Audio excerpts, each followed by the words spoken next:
Hello bachcho, let's read this question. The question says ABA, abscisic acid, is called a stress hormone. How does this hormone overcome the stress conditions? From where does the hormone get released in the leaves? चलिए देखते हैं इसका answer क्या है.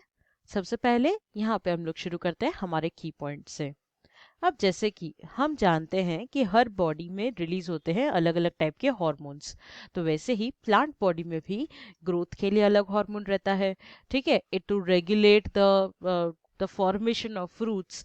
Okay, there is a hormone. वैसे ही same चीज अगर हम लोग डॉर्मेंसी की बात करें या प्लांट की स्ट्रेसफुल कंडीशन की बात करें, तब भी हॉर्मोन्स रिलीज होते हैं. And that hormone is called as ABA, यानी कि एब्सिसिक एसिड. अब क्वेश्चन अराइज होता है, हमारे बॉडी में तो स्ट्रेस होता है जब हम लोग के पास काम का प्रेशर होता है, पर वैसे ही प्लांट के टाइम पे क्या स्ट्रेस हार्मोन क्या होता है, स्ट्रेस कंडीशन क्या होती है? सो बेसिकली जैसे अभी खाना नहीं मिला, ठीक है, तो वो एक स्ट्रेस कंडीशन हो गई प्लांट की. ठीक है, देन अगर ट्रांसपिरेशन बहुत ज्यादा है, ट्रांसपिरेशन बहुत ज्यादा हो रहा है, तो क्या होगा, एक स्ट्रेसफुल कंडीशन हो गई. फिर क्या हुआ, कभी कभी रूट्स पानी एब्जॉर्ब नहीं कर पा रहे हैं बिकॉज द लैंड इज रॉटन. ठीक है, ड्रॉट आ गया है, अकाल आ गया है, अब पानी मिल रहा नहीं है. तो ये सारी कंडीशन ऐसी होती है जब प्लांट को जरूरत होती है किसी सहारे की. तो वैसे ही ये एब्सिसिक एसिड एक सहारा बनकर आता है प्लांट के लिए. This helps in overcoming the stress condition. अब ये कैसे ओवरकम करेगा? सबसे पहले आता है ट्रांसपिरेशन. अब ट्रांसपिरेशन के लिए ट्रांसपिरेशन होता कहाँ से है? स्टोमेटा से. तो एब्सिसिक एसिड क्या करता है? It will close stomata.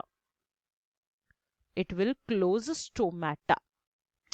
Now as soon as it closes the stomata, automatically what will happen, जो ट्रांसपिरेशन रेट है वो कम हो जाएगा, और जो पानी स्टोर था वो स्टोर ही रहेगा. It will not get lost in the atmosphere.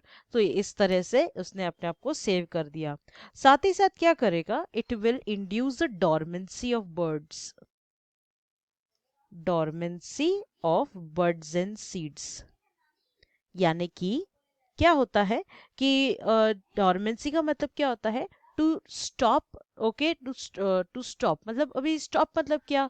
जैसे अभी किसी चीज की ग्रोथ हो रही है, ठीक है, तो वो ग्रोथ को स्टॉप कर देना, तो ऑटोमेटिकली क्या हो जाएगा, it will start leading to death. ठीक है, जैसे अभी अगर हम लोग प्लांट की लैंग्वेज में बोले, तो we will say that if a plant is growing healthy, now plant has to stop its growth. After some time it will die. जैसे हमारा तुलसी प्लांट रहता है, एक लिमिट के बाद वो स्टॉप हो जाता है उसकी ग्रोथ, एंड फिर then it slowly and gradually dies. तो वो जो एज स्टेज रहती है उसे हम लोग बोलते हैं डॉर्मेंसी. तो ये क्या करता है, ये it causes the dormancy of birds and seeds. अब ये ग्रो नहीं होंगे, यानी कि जो हम भी हमारा सप्लाईज थे वो बच गए. ठीक है, तो इस तरह से एब्सिसिक एसिड ने काम किया. साथ ही साथ ये एक्टिविटी और मेटाबॉलिज्म को भी कंट्रोल कर देता है, रिड्यूस कर देता है. So this saves the entire plant.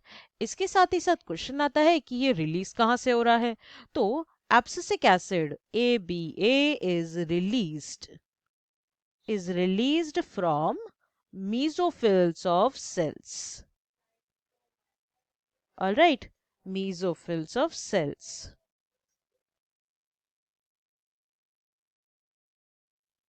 This is cells, mesophils of cells, where it is formed, where it is formed from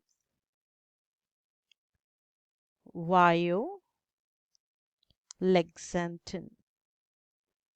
All right, so this is our answer. I hope you have understood well. All the best.